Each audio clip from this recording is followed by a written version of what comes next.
والصلاة والسلام على سيد الأنبياء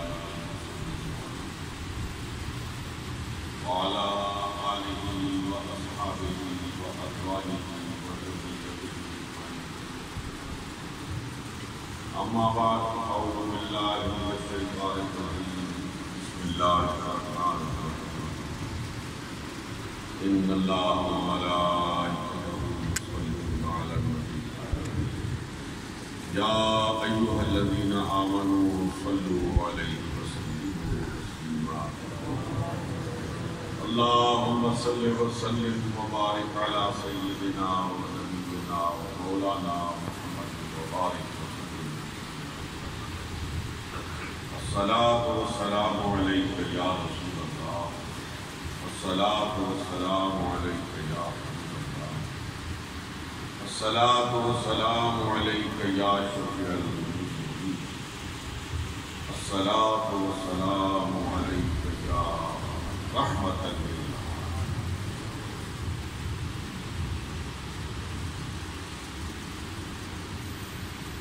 انتہائی قابل احترام علماء کرام اور سامعین محترم،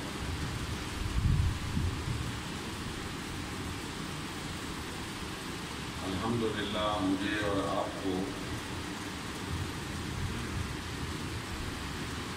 علماء کرام کے فکر انگیز خطابات سننے کا شرف حاصل ہوا ہے۔ اللہ ہم سب کو عمل کی توفیق عطا فرمائے۔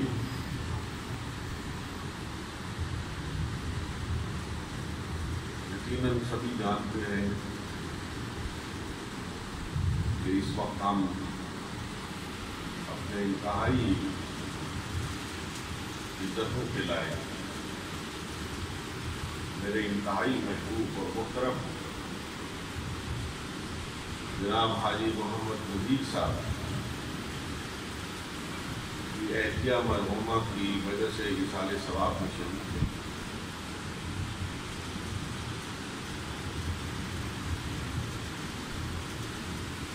اللہ جل شانہ مرحومہ کی قبر پر اپنے انوار اور تجلیات کی برسات فرمائے۔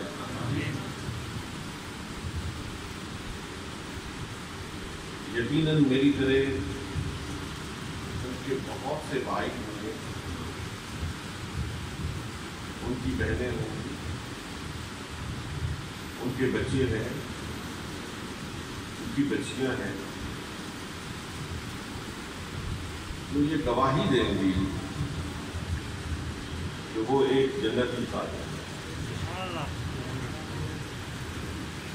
وہ انتہائی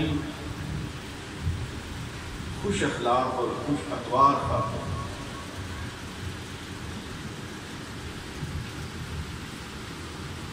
فرائض کی ادائیگی یقیناً تھی، لیکن جب بھی وہ بولتی تھی کہ میں اپنی شہادت پیش نظر ہوں، تو ان کی زبان سے پھول جڑتے تھے۔ ہر شخص کی آمد پر کسی بھی شخص سے گفتگو کے آغاز میں ایک جملہ ان کے نوک زبان کہتا تھا، وہ تھا بسم اللہ۔ ہر ایک کا استقبال وہ بسم اللہ سے کرتے تھے، ہر ایک کی گفتگو کا جواب وہ بسم اللہ سے دیتے تھے، اور پھر اپنے خاندان کے، اپنے عزیزوں، اپنے بچوں اور بچیوں کے لیے، اپنی برادری کے لیے وہ ایک شجر سایہ دار ہے۔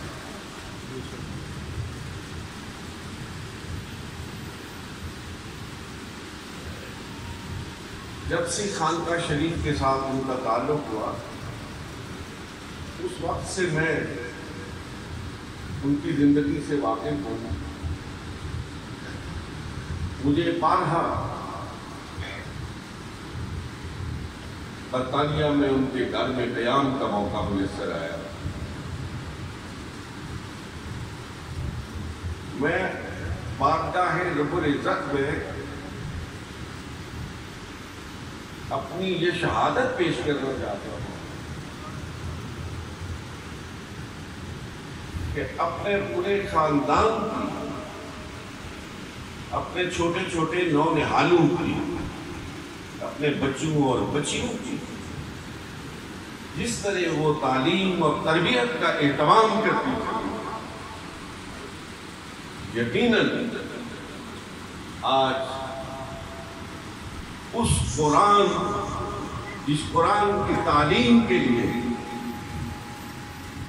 وہ اپنے بچوں اور بچیوں کو راغب کرتی تھی، ان کی قبر کو منور کر رہا ہو۔ قرآن کہتا ہے من عمل صالحا من ذکر او انثی، اس میں مرد و زن کی کوئی قید نہیں ہے۔ میں ایک بات یہاں آپ سننے والوں کی خدمت میں عرض کرنا چاہتا ہوں کہ خاتون مقام نبوت پر فائز نہیں ہوتی،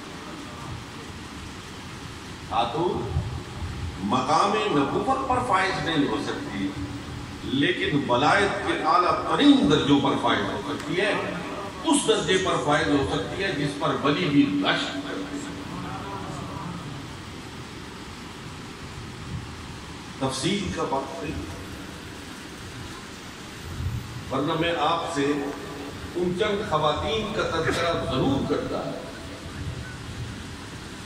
جن کی پاکیزہ زندگیوں سے تاریخ اسلام منور ہے،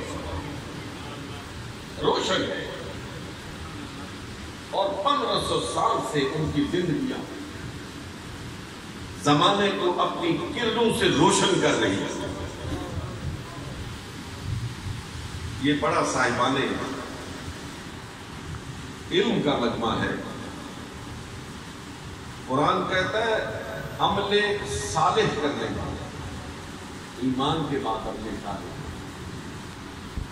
عمل صالح کرنے والا، عمل صالح سے اپنی زندگی کو آراستہ اور پیراستہ کرنے والا، مزین کرنے والا، وہ مرد ہو یا عورت ہو، فَلَنُحْيِيَنَّهُ حَيَاةً طَيِّبَةً۔ اللہ فرماتا ہے کہ تم اس زندگی کی بات کرتے ہو، میں جب وہ اس دنیا سے جاتے ہیں میں اس سے بہتر زندگی ان کو عطا کرتا ہوں۔ میں تھوڑا سا رک کر آپ کی تفہیم کے دروازے پر دستک دینا چاہتا ہوں۔ انتہائی قابل احترام سامعین محترم، یہ دولت، یہ آسائش، یہ آرائش، یہ تو عارضی چیز ہے۔ جو اصلی نعمت ہے وہ کیا ہے؟ آنکھ کا نور ہے۔ اصلی نعمت کیا ہے؟ وہ کام کی سماعت ہے۔ اصلی رحمت کیا ہے؟ وہ پاؤں کی رفتار ہے، گفتار ہے۔ یہ وہ صلاحیتیں ہیں، اگر یہ نہ رہے، دولت کے انبار بھی لگے ہوئے ہوں، آپ کسی بہت بڑے محل میں بیٹھے ہو، وہ آپ کے کس کام سے؟ دیکھ آپ نہیں کرتے، سن آپ نہیں کرتے، چل آپ نہیں کرتے، کھا آپ نہیں کرتے، پھر اس ساری دولت کا کرنا کیا؟ فائدہ کیا ہے؟ اللہ فرماتا ہے انہی نعمتوں کی طرف اشارہ ہے، فَلَنُحْيِيَنَّهُ حَيَاةً طَيِّبَةً، میں اس سے بہتر ان کو نعمتوں سے نوازوں۔ انتہائی قابل احترام سامعین محترم، میں بھی سنتا ہوں اور فرمان رسول کے مطابق منو مٹی کے نیچے سونے والا میت جسے آپ اپنے ہاتھوں سے دفنا کے آئے ہیں وہ بھی سنتا ہے، لیکن میں یہ ایمان رکھتا ہوں کہ میں کم سنتا ہوں وہ زیادہ سنتا ہے، میں کم سنتا ہوں وہ زیادہ سنتا ہے۔ اگر آپ کو فرمان رسول پر یقین ہے اور یقیناً یقین ہے آپ سارے مومنین بیٹھے ہوئے ہیں، مجھے حکم نہیں، آپ سب کو حکم ہے، کسی ولی کو حکم نہیں، ہر عام مسلمان کو حکم ہے کہ جب قبر پہ جاؤ تو کہو السلام علیکم یا اہل القبور، اے قبر والو تم پر سلامتی ہو، میرے آقا میرے مولا حبیب کبریا جناب محمد مصطفیٰ علیہ تحیت و ثنا صلی اللہ علیہ وسلم کا ارشاد گرامی ہے کہ جب آپ یہ سلام دیتے ہیں وہ قبر والا آپ کا سلام سنتا ہے، آپ کو جانتا ہے، آپ کو پہچانتا ہے۔ میں پوچھنا چاہتا ہوں کہ جو سلام دینے والا ہے اس نے سلام دیا، اس نے سنا، اس نے جواب دیا، اس نے تو سن لیا، جو اس نے جواب دیا تو اس نے سنا نہیں سنا، وہ اس نے سنا نہیں سنا، تو پھر سماج میری زیادہ ہے یا حضور نے فرمایا وہ تمہیں دیکھتا بھی ہے، جانتا بھی ہے، پہچانتا بھی ہے۔ میں اسے دیکھتا ہوں، میں اسے جانتا ہوں، میں اسے پہچانتا ہوں، تو آنکھ کا نور میرا زیادہ ہے یا اس کا نور زیادہ ہے؟ بات لمبی ہو جائے گی، میں زیادہ گورکھ گندے میں آپ کو نہیں ڈالنا چاہتا، بات کو مختصر کرنا چاہتا ہوں۔ اذا ثبت الشیء ثبت بجمیع لوازمہ، یہ فائدہ کلیہ ہے کہ جب کوئی چیز ثابت ہوتی ہے اپنے جمیع لوازمات کے ساتھ ثابت ہوا کرتی ہے۔ جب مومن قبر میں جاتا ہے مومنیت کے ساتھ جاتا ہے، جب کافر قبر میں جاتا ہے کفر کے ساتھ جاتا ہے، ولی قبر میں جاتا ہے ولایت کے ساتھ جاتا ہے، نبی قبر میں جاتا ہے نبوت کے ساتھ جاتا ہے۔ اگر مومن کی مومنیت ختم نہیں ہوتی تو ولی کی ولایت کیسے اور نبی کی نبوت کیسے جائے؟ میرے انتہائی قابل احترام سامعین محترم، جو بندی مکتبہ فکر کے انتہائی معتبر، انتہائی جید عالم مولانا اشرف علی تھانوی، ان کی تفسیر ہے، معروف تفسیر بیان القرآن، اس پر وہ لکھتے ہیں کہ جس شخص کا جتنا ایمان مضبوط ہوتا ہے، جس شخص کا جتنا ایمان مضبوط ہوتا ہے اسی تناسب سے وہ قبر میں بھی زندہ ہوتا ہے۔ اگر قبر میں زندہ رہنا چاہتے ہو، میں زندہ رہنا چاہتا ہوں، آپ زندہ رہنا چاہتے ہیں، یقیناً ہم سب زندہ رہنا چاہتے ہیں۔ جو زندہ رہنا چاہتا ہے وہ اس دنیا میں اپنے ایمان کو زندہ رہے، ایمان مضبوط ہوگا، ایمان مضبوط ہوگا، ایمان محکم ہوگا۔ خدا کی قسم تم ایک گھر سے دوسرے گھر میں منتقل ہوگے، ایک گھر سے دوسرے گھر میں منتقل ہوگے اور ایسے نہیں جاؤ گے۔ خدا گواہ ہے، خدا شہادت دے رہا ہے، اللہ رب العالمین فرما رہا ہے، ایسے نہیں جب میری بارگاہ میں آؤ گے تو باراتیوں میں آؤ گے، تم دولہا بن کے آؤ گے، دولہا تم ہوگے، باراتی تمہارے فرشتے ہوں۔ اور یہاں بھی لوگ ترانے پڑھتے ہیں، یہاں بھی لوگ خوش آمدید کے نعرے لگاتے ہیں، لیکن رب فرماتا ہے کہ تنزل علیہم الملائکہ الا تخافوا ولا تحزنوا وابشروا بالجنۃ التي کنتم توعدون۔ جب تم آؤ گے نا میری طرف تو فرشتے پرے باندھ کے کھڑے ہوں، جو دو رویا، یہ قرآن ہے، میں کوئی کہانی نہیں پڑھ رہا ہوں، کوئی قصہ نہیں ہے، کسی مولوی صاحب کا کلام نہیں ہے، یہ قرآن ہے۔ دو رویا فرشتے کھڑے ہوں گے، سب پر سب کھڑے ہوں گے اور کہیں گے وہ آنے والے وہ صاحب ایمان، نہ خوف تھا نہ غم تھا، نہ آئندہ تک مجھے کوئی خوف ہونا چاہیے، نہ پیچھے جو چھوڑ کے آیا ہے اس کا غم ہونا چاہیے۔ ہم تجھے بشارت دیتے ہیں اس جنت کی، جس جنت کی جس کا تمہارے رب نے تم سے وعدہ کیا. نحن اولیاؤکم فی الحیات الدنیا وفی الآخرہ. ہم ہیں وہ فرشتے جو دنیا میں بھی دوستی نبھاتے رہے، یہاں بھی دوستی نبھاتے. ہم سب دنیا دار آئے روز مختلف کاموں میں الجھنوں میں الجھے رہتے ہیں، پھنسے رہتے ہیں. میں اپنے فہم کے مطابق ایک بات آپ کے دسترخوانے سوچ پہ رکھنا چاہتا ہوں. کئی دفعہ یہ ہوتا ہے ایک نہ ہونے والا کام جس کے لیے ہم ادھر ادھر کے بے شمار ترلے کرتے ہیں، دریودہ گری کرتے ہیں، در کے دروازے کھٹکھٹاتے، نہیں ہوتا. کسی دن اچانک ہو جاتا ہے. اچھا کہیں پھر رات کو ہم سوچتے ہیں کب ہو گیا کس طرح ہو گیا. جب میں سوچتا ہوں، پتہ نہیں آپ کیا سوچتے ہیں، ہر ایک کی سوچ آزاد ہے، فکر آزاد ہے، جو چاہے آپ سوچیں. لیکن جب میں سوچتا ہوں تو یقین کیجیے میری نظر اسی آیت کریمہ میں پڑتی ہے کہ نحن اولیاؤکم. یہ وہ فرشتے ہیں جو یہاں دوستی نبھا رہے ہیں. جس کا دل نہیں چاہتا وہ بھی دیدہ و دل فشدہ کرتا ہے. جو نہیں کام کرنا چاہتا وہ بھی کام کرنے پر آمادہ ہو جاتا ہے. کیوں؟ نحن اولیاؤکم وفی الآخرہ. اور میرے حکم پر اپنی خواہشات کو ترک کرنے والا، خواہشات نفسانی سے دبکش ہونے والا. وَلَكُمْ فِيهَا مَا تَشْتَهِي أَنفُسُكُمْ. آج جو چاہو مانگو تم. یا ذرا غور تو کرو، اس منظر کو تصور میں لاؤ کہ رب کہہ رہا ہے، رب کے فرشتے کہہ رہے ہیں کہ آج کا دن وہ ہے، مانگنا تمہارا کام ہے، دینا اس خالق کا کام ہے.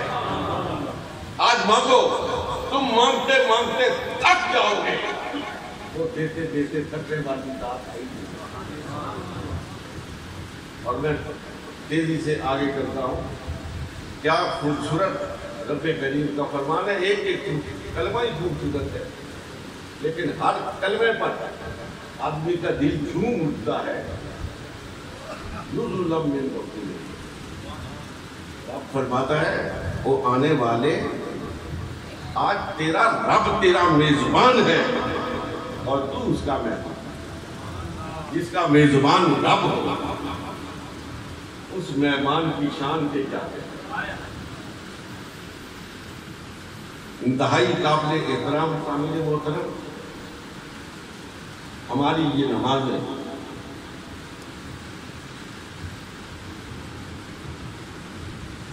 ہماری یہ قربانی ہے،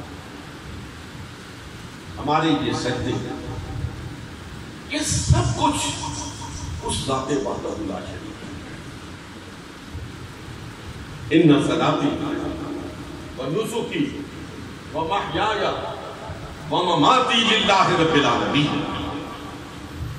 جب سب کچھ اس کی ذات کا ہو جاتا ہے پھر یہ جان بھی اس کی ذات کی ہو جاتی ہے. اور جب جان بھی اس کی ذات کی ہو جائے تو بقول علامہ اقبال علیہ رحمت کہ برطرز اندیشہ سود و ضیاع ہے زندگی. برطرز اندیشہ سود و ضیاع ہے زندگی.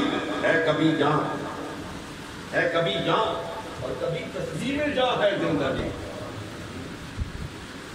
نادا سمجھتا ہے، نادا سمجھتا ہے اسے اختتام زندگی.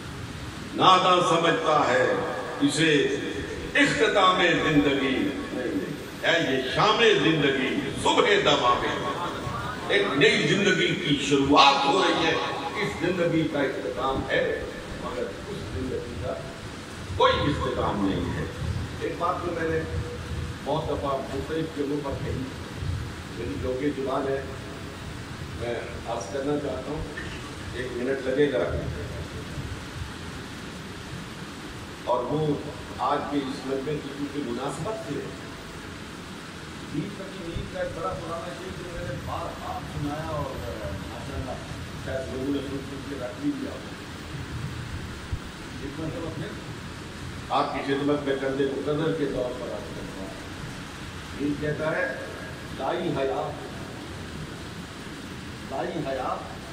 آئے، لائی حیات آئے، قضا لے چلی چلے. کہتا ہے کہ میں اپنی مرضی سے تو نہیں آیا، میں نے تو اپنا نام رجسٹر نہیں کر پایا کہ فلاں تاریخ کو میں نے اس دنیا میں آنا ہے. اللہ نے وقت مقرر کیا، فلاں تاریخ فلاں بچے نے پیدا ہونا ہے، بچہ پیدا ہو گیا. لائی حیات آئے، قضا لے چلی چلے. اور پھر واپسی کا بھی پروگرام میں نے نہیں بنایا، کوئی بندہ نہیں بناتا کہ فلاں تاریخ کو واپس جانا ہے. اگر ہمارے اختیار میں ہو تو لوگ آبادی کا رونا روتے تو پتہ نہیں کیا حال کیا ہو.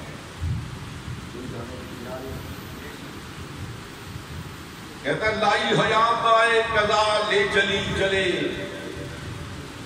زندگی لائی، اس دنیا میں آ گئے، موت لے چلی چل پڑے. کہتا ہے اپنی خوشی آئے نہ اپنی خوشی چلے، نہ اپنی مرضی سے آئے نہ اپنی مرضی سے جائے.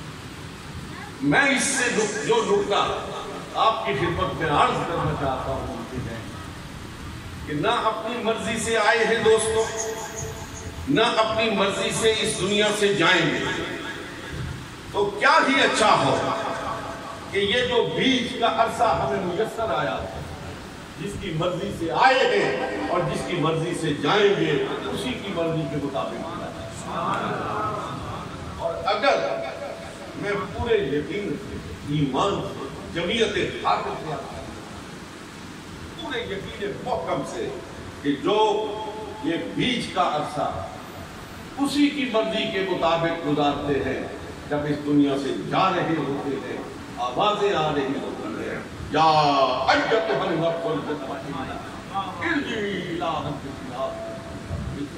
فادخلی فی عبادی وادخلی جنتی وما علینا الا البلاغ المبین.